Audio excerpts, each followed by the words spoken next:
ವಿಶ್ವ ಸಾಹಿತ್ಯದ ಅಂಗಳದಲ್ಲಿ ಅತ್ಯಂತ ಗೌರವಾನ್ವಿತವಾದ ಸಾಹಿತ್ಯ ಪ್ರಶಸ್ತಿಗಳಲ್ಲಿ ಒಂದು ಅಂದ್ರೆ ಇಂಟರ್ನ್ಯಾಷನಲ್ ಬುಕರ್ ಪ್ರಶಸ್ತಿ. ಈ ಪ್ರಶಸ್ತಿ ಅನುವಾದಿತ ಸಾಹಿತ್ಯವನ್ನ ಜಗತ್ತಿನ ಓದುಗರಿಗೆ ಪರಿಚಯಿಸುವ ಸೇತುವೆಯಾಗಿ ಕಾರ್ಯನಿರ್ವಹಿಸ್ತಾ ಇದೆ.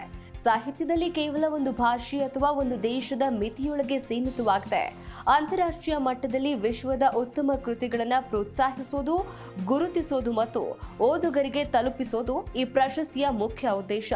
ಇನ್ನು ಈ ಪ್ರಶಸ್ತಿ ಪಡೆದವರಿಗೆ ಬಹುಮಾನವಾಗಿ 50,000 ಪೌಂಡ್ ಸ್ಟರ್ಲಿಂಗ್ ನೀಡಲಾಗುತ್ತೆ. ಇನ್ನು ಈ ಬಹುಮಾನವನ್ನ ಲೇಖಕ ಮತ್ತು ಅನುವಾದಕರಿಗೆ ಸಮಾನವಾಗಿ ಹಂಚಲಾಗುತ್ತೆ. ಒಟ್ನಲ್ಲಿ ಕನ್ನಡ ಸಾಹಿತ್ಯಕ್ಕೆ ಮೊದಲ ಬಾರಿಗೆ ಅಂತಾರಾಷ್ಟ್ರೀಯ ಬುಕರ್ ಪ್ರಶಸ್ತಿ ಲಭಿಸಿದೆ.